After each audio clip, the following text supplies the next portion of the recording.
ആദിയുടെ കൂടെ നയനനെ മൂത്തച്ഛൻ ഓഫീസിലേക്ക് പറഞ്ഞു വിടാണ് കേട്ടോ. ഓഫീസിൽ പോയിട്ട് എല്ലാ കാര്യങ്ങളും നീ കണ്ടുപഠിക്കണം എന്നൊക്കെ പറഞ്ഞു വിടാണ്. അപ്പോഴേക്കും ആദ്യ പറയുന്നു, ഒന്ന് രണ്ട് പ്രാവശ്യമുള്ള വന്നതല്ലേ, എന്നിട്ട് എന്തെങ്കിലും കണ്ടുപഠിച്ചോ? അപ്പോഴേക്കും മുത്തശ്ശൻ പറയുന്നു, അതൊക്കെ അവള് പഠിച്ചോളും, നയനമോള് നല്ല മിടിക്കുക, അതെനിക്ക് ഉറപ്പാ എന്നൊക്കെ പറയാണ്.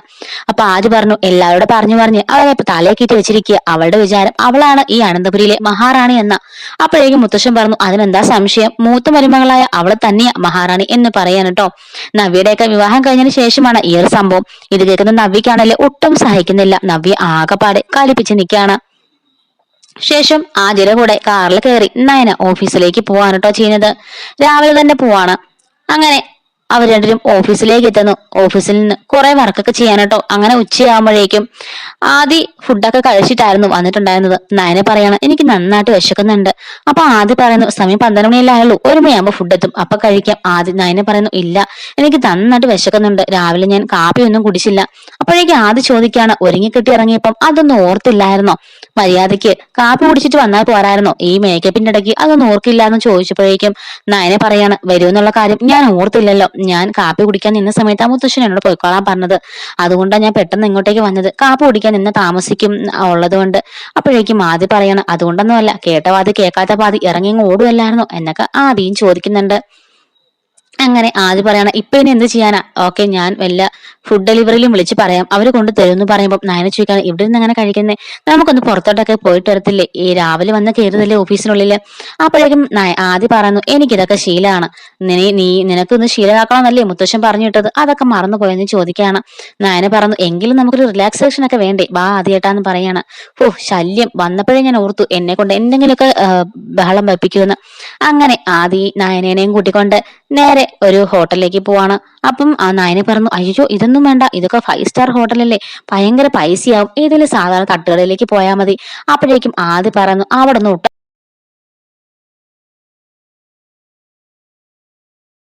അപ്പോഴേക്കും നയനെ പറയാണ്, അതൊക്കെ കാശുള്ളത് കൊണ്ടല്ലേ, ഞങ്ങളെ പോലെ പാവങ്ങളായിരുന്നെങ്കിൽ നിങ്ങൾ തട്ടുകടം തന്നെ കഴിച്ചേനെ. പിന്നെ എല്ലാ തട്ടുകടയും ഒരുപോലെ നല്ല ഹൈജീനായിട്ട് നല്ല ഭക്ഷണം ഉണ്ടാക്കുന്നവരും ഉണ്ട് എന്ന് നയനെ പറയുന്നു. അപ്പോഴേക്ക് ആദ്യം പറയാണ്, ഞാൻ അതിന്റെ സെൻസ് ഒന്നും എടുത്തിട്ടില്ല, അതിന്റെ ഇപ്പൊ പറഞ്ഞ് തർക്കിക്കാൻ എനിക്ക് സമയമില്ല, എന്തായാലും എനിക്കൊരു കാര്യം അറിയാം, ഇവിടെ ഒന്ന് കഴിച്ചാൽ മതി, അതാണ് എന്റെ സ്റ്റാറ്റസിന് അന്തസ്, തട്ടുകടയിലൊക്കെ കയറി കഴിച്ചാൽ അത് പിന്നെ വാർത്തയാവും, വെറുതെ വേറെന്തിനാ എന്നൊക്കെ പറയണം. അങ്ങനെ നയനയെ സംബന്ധിച്ച് ഹോട്ടലിനുള്ളിലേക്ക് കയറുന്നു. ആദ്യമായിട്ട് നയന അത്രയും വലിയൊരു ഹോട്ടലിനുള്ളിലേക്ക് കഴിക്കാനായിട്ട് കയറുമ്പോഴേക്കും നയന ഇങ്ങനെ ചുറ്റുപാടൊക്കെ ഒന്ന് നോക്കുന്നുണ്ട് കേട്ടോ. എന്താ കൺമേഴ്സ് നോക്കി നിൽക്കുന്നത്, കയറി അകത്തേക്ക് വരുന്നില്ലേ എന്ന് ചോദിക്കാൻ കേട്ടോ.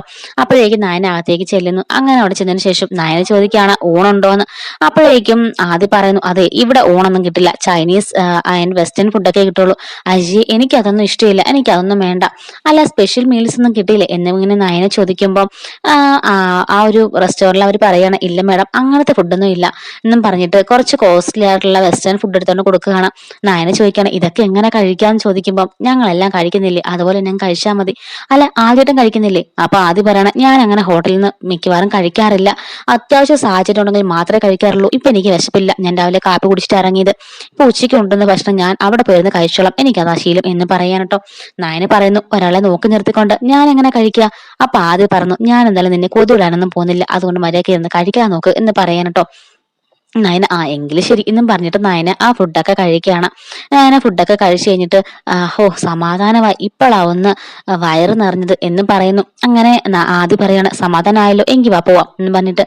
അപ്പൊ നയന പറഞ്ഞു, ഒരു ജ്യൂസ് എങ്കിലും കുടിക്കുക ആദ്യമായിട്ടാ, നമ്മൾ രണ്ടുപേരും ഒരുമിച്ച് ആദ്യമായിട്ട് പുറത്തിറങ്ങി ഭക്ഷണം കഴിക്കുകയല്ലേ. അങ്ങനെ ആദ്യം ആ ഒരു ജ്യൂസിന് ഓർഡർ ചെയ്യുന്നു. അങ്ങനെ രണ്ടുപേരും ഇരുന്ന് ജ്യൂസൊക്കെ കുടിക്കാണ് കേട്ടോ ചെയ്യുന്നത്. അതിനുശേഷം രണ്ടുപേരും ഹോട്ടലിൽ നിന്ന് ഇറങ്ങുന്നു. അങ്ങനെ ഹോട്ടലിൽ നിന്ന് ഇറങ്ങുന്ന സമയത്ത് ആദ്യക്ക് ബില്ല് വന്നപ്പം 1500 രൂപ ബില്ല് വരികയാണ്. അപ്പോഴേക്കും നയനെ ഞെട്ടിയിട്ട് നയനെ ഉറക്കെ ചോദിക്കണം, 1500 രൂപ ബില്ലോ? എന്താ ആദ്യമായിട്ടാ ഇത്? ഞാൻ കഴിച്ച ആ ഒരു പ്ലേറ്റ് ഫുഡിന് 1500 രൂപ, ഒരു നേരത്തേനോ 2 ജ്യൂസിനും? അപ്പോഴേക്കും ആദ്യം പറഞ്ഞു, നയനൊന്ന് പതിയെ പറ, നാണം കെടുത്താതെ എന്ന് പറയുകയാണ്. അപ്പോഴേക്കും നയനെ മിണ്ടാതിരിക്കാൻ കേട്ടോ, ഇങ്ങോട്ട് ഇറങ്ങി വാ എന്നും പറഞ്ഞിട്ട് നയനയുടെ കയ്യെ പിടിച്ച് വലിച്ചുകൊണ്ട് പുറത്തു കൊണ്ടുവന്നു. അതെ, നിന്നെ പോലെ ദരിദ്രവാസികളല്ല ഇവിടെ വരുന്നു. ഈ 5 സ്റ്റാർ ഹോട്ടൽ എന്ന് പറഞ്ഞാൽ തന്നെ ക്യാഷ് ഉള്ളവർക്ക് വേണ്ടിയുള്ളതാ, അതുകൊണ്ടാണ് ഇത്രയും ക്യാഷ്. അപ്പോഴേക്കും നയനെ പറഞ്ഞു, ഈ 1500 രൂപ ഉണ്ടെങ്കിൽ ഞങ്ങളുടെ വീട്ടിൽ എല്ലാവരും 2 ദിവസം ഭക്ഷണം കഴിക്കും. അപ്പോഴേക്കും ആദ്യം പറഞ്ഞു, അതൊക്കെ നിങ്ങളുടെ വീട്ടില്, ഇവിടെ ഒന്നും നടക്കില്ല, ഇവിടെ ഇങ്ങനെയൊക്കെയാ, ഇത്രയും ഫുഡിന് ഇത്രയും പേരകത്തിരിപ്പുണ്ടല്ലോ, അവർ 3-4 പേര് കൂടി ഒരുമിച്ച് വന്നാൽ ഇവിടുത്തെ ബില്ല് 10,000 രൂപ എടുത്ത് വരും. അതൊക്കെ ആരെങ്കിലും വിളിച്ച് ചോദിക്കുന്നുണ്ടോ? അതൊക്കെ നമ്മുടെ സ്റ്റാറ്റസിൽ ചേർന്നതല്ല എന്നൊക്കെ പറഞ്ഞിട്ട് ആദ്യം നയനയും കൂട്ടിക്കൊണ്ട് പോകുന്നു. അപ്പൊ നയന പറയാണ്, എന്തൊക്കെയാണേലും പാവപ്പെട്ട ഞങ്ങളെപ്പോലുള്ളവര് കഷ്ടപ്പെടുന്ന പൈസ ഒരു ദിവസം കൊണ്ട് മുടക്കാന്ന് പറയുന്നത് ഭയങ്കര ബുദ്ധിമുട്ടുള്ള കാര്യം തന്നെയാണ്. അപ്പോഴേക്കും ആദ്യം പറഞ്ഞു, നീ മുടക്കണ്ട, ഞാനല്ലേ മുടക്കിയത് എന്ന് പറയുകയാണ്. എന്നിട്ട് ആദ്യം ഞാൻ കാറ് പാർക്കിങ്ങിൽ പോയി എടുത്തിട്ട് വരാം എന്ന് പറഞ്ഞിട്ട് പോകുന്ന സമയത്ത് നയന അവിടെ ഇങ്ങനെ നിൽക്കുകയാണല്ലോ. അപ്പോഴേക്കും ആ ഹോട്ടലിന്റെ വാതിക്കെ നിൽക്കുകയാണ് കേട്ടോ. അപ്പോഴേക്കും അങ്ങോട്ടേക്ക് ഇച്ചിരി ഒന്ന് ഡ്രങ്ക് ഒക്കെ ആയിട്ടുള്ള ഒരാൾ വന്നിട്ട് ഞാൻ അടുത്തുനിന്ന് ഇങ്ങനെ മോശമായിട്ടൊക്കെ ബിഹേവ് ചെയ്യാണ്. ആ മോളെ ഒറ്റയ്ക്കാണ് നിൽക്കുന്നത്, എന്റെ കൂടെ നമുക്ക് അകത്തേക്ക് പോകാം എന്നൊക്കെ പറഞ്ഞ് നയനെ വിളിക്കുമ്പോഴേക്കും നയന ശരി പോടോ എന്ന് പറയുകയാണ്. അങ്ങനെ ആ കാർ എടുക്കാൻ അങ്ങോട്ടേക്ക് പോകുന്ന ആദ്യം തിരിഞ്ഞു നോക്കുന്ന സമയത്ത് അയാൾ വന്നിട്ട് ഞാൻ ഇങ്ങനെ കയ്യിലൊക്കെ ടച്ച് ചെയ്യുന്നത് കാണുന്നു. എന്നിട്ട് അയാൾ കയ്യിൽ പിടിച്ചിട്ട് പറയണം, ബാ മോളെ അകത്തേക്ക് കയറി പോകുമ്പോൾ ഒറ്റയ്ക്ക് നിൽക്കണ്ടല്ലോ, ഇതുപോലുള്ള ഹോട്ടലിന്റെ വാതിലൊക്കെ ഇങ്ങനെ നിൽക്കുന്നത് ഞാൻ കണ്ടിട്ടുണ്ട്, ബാ മോളെ എത്ര രൂപയും തരാം എന്നൊക്കെ പറഞ്ഞ് വിളിക്കുമ്പോഴേക്കും നയന ദേഷ്യപ്പെട്ട് അയാൾ അടിക്കാനൊക്കെ കൈ ഓങ്ങുന്ന സമയത്ത് അങ്ങനെ കൈ ഓങ്ങുന്ന സമയത്ത് തന്നെ ആദ്യ കൈ അയാളുടെ മുഖത്ത് വീഴാണ് ചെയ്യുന്നത്. എന്നിട്ട് എന്താണ് നീ പറഞ്ഞത്, ഇതാരെന്നറിയോ, ഇതെന്റെ ഭാര്യ, എന്റെ ഭാര്യയെ കുറിച്ച് അനാവശ്യം പറഞ്ഞോ എന്ന് ചോദിച്ചിട്ട് അയാളെ വീണ്ടും പുതിയ തല്ലാണ് ചെയ്യുന്നത്. അപ്പോഴേക്കും അവിടുത്തെ സെക്യൂരിറ്റീസ് ഒക്കെ ഓടി വരുന്നു. ഇയാളെ പോലുള്ളവരൊക്കെ എന്തിനാ ഇവിടെ വിളിച്ചു കയറ്റുന്നതെന്ന് ചോദിക്കുമ്പോഴേക്കും അയ്യോ സോറി സാർ, ഇവിടെ ബാറിൽ വന്നതായിരിക്കും, സോറി സാർ എന്നൊക്കെ പറഞ്ഞിട്ട് നയനെ പറഞ്ഞു വിടാണ് കേട്ടോ. അങ്ങനെ നയന ആദ്യം കൂടെ കയറി പോവാണ്. അപ്പോഴേക്കും നയന പറഞ്ഞു, ഓ ഇനി എനിക്ക് മരിച്ചാലും സമാധാനമുണ്ട്, എന്റെ ഭർത്താവ് എല്ലാവരും മുമ്പിൽ വെച്ച് എന്റെ ഭാര്യയാടാത് അവൾ എന്തിനാ അങ്ങനെ മോശമായിട്ട് ചെയ്തെന്ന് ചോദിച്ചിട്ട് പ്രതികരിച്ചല്ലോ, എനിക്ക് സമാധാനമായി, ഇനി മരിച്ചാലും കുഴപ്പമില്ല എന്നൊക്കെ പറയുന്നു. അയാൾക്ക് അടി കൊടുത്തപ്പോൾ എന്റെ മനസ്സാകെ നിറഞ്ഞു എന്ന് നയന പറയുമ്പോഴേക്കും ആദ്യം പറയാണ്, അതെ എന്റെ പെങ്ങളായാലും അമ്മയായാലും മറ്റേത് പെണ്ണാണെങ്കിലും ഒരാൾ മോശമായിട്ട് പെരുമാറി ഞാൻ പ്രതികരിക്കും, അത് പുതുമയുള്ള കാര്യമൊന്നുമല്ല, അത് നിന്നുള്ള സ്നേഹം കൊണ്ടൊന്നല്ല എന്നൊക്കെ പറഞ്ഞിട്ട് ആദ്യം വീണ്ടും ഇങ്ങനെ പറയാണ്. നായനെ പറയണം, അതൊക്കെ എനിക്ക് മനസ്സിലായി, അത് നിങ്ങളുടെ പാർശ്വത്തിൽ തന്നെ ഉണ്ടായിരുന്നു, അതെന്റെ ഭാര്യയാണ്, എന്റെ ഭാര്യയുടെ ദേഹത്തോടെ നിനക്കെന്താണ് അവകാശം എന്നൊക്കെ ചോദിച്ചിട്ടല്ലേ അടിച്ചത്, എനിക്ക് മനസ്സിലായി എന്ന് പറയണം. അപ്പം ആദ്യ ഉള്ളിലുള്ള സ്നേഹം പതിയെ പുറത്തു വന്ന് തുടങ്ങിയിട്ടുണ്ട്. അപ്പൊ ആദ്യക്കത് മനസ്സിലായി, അറിയാതെ തന്റെ ഉള്ളിലുള്ള സ്നേഹം പുറത്തു വന്നു. അപ്പൊ ആദ്യം പതിയെ ഒന്ന് നൈസായിട്ടൊന്ന് ചമ്മുന്നുണ്ട് കേട്ടോ.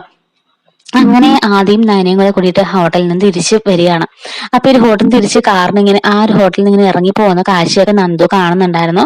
അപ്പൊ നന്ദു ഇങ്ങനെ സന്തോഷമായിരുന്നു. നന്ദു അപ്പൊ തന്നെ അമ്മയും അച്ഛനെയൊക്കെ വിളിച്ചിട്ട് പറയാണ്, ഇതുപോലെ ഒരു 5 സ്റ്റാർ ഹോട്ടലിൽ നിന്ന് ചേച്ചിയും ചേട്ടനും കൂടി ഇതുപോലെ ഇറങ്ങി പോകുന്നത് കണ്ടു, അവരവിടെ നിന്നായിരിക്കും ഫുഡ് കഴിച്ചത്, അവർ നേരെ ഓഫീസിലേക്കായിരിക്കും പോകുന്നതെന്നൊക്കെ പറയുമ്പോഴേക്കും കനകത്തിനും ഗോവിന്ദനും ഭയങ്കരമായിട്ട് സന്തോഷമാകുന്നുണ്ട്. അപ്പൊ കനകം പറഞ്ഞ കണ്ടില്ല, എന്തായാലും നവി ഇറങ്ങിപ്പോയത് നന്നായി, അല്ലെങ്കിൽ പിന്നെ നമ്മുടെ നയനമോക്ക് ഇത്ര നല്ലൊരു ജീവിതം കിട്ടുമോ, അതിന്റെ ബാക്കിയായിട്ട് നവിക്ക് ഒരു ജീവിതം കിട്ടിയില്ലേ, അല്ലെങ്കിൽ നമ്മുടെ നയനമോളെ എങ്ങനെയെങ്കിലും അനന്തപുരിയിലേക്ക് കയറാൻ നമുക്ക് കയറ്റാൻ പറ്റുമായിരുന്നോ, ഒരിക്കലും ഇല്ല, ഇതെന്തായാലും ഒരു വഴിക്ക് 2 പക്ഷി എന്ന് പറഞ്ഞ പോലെ നമ്മുടെ മോളുടെ ജീവിതം നന്നായല്ലോ എന്ന് പറയാൻ കേട്ടോ. അപ്പൊ ഗോവിന്ദൻ പറയുന്നു, അതിനെക്കുറിച്ച് നീ കൂടുതലൊന്നും സംസാരിക്കണ്ട എന്നൊക്കെ പറഞ്ഞിട്ട് ഗോവിന്ദനെ ദേഷ്യപ്പെടുന്നു.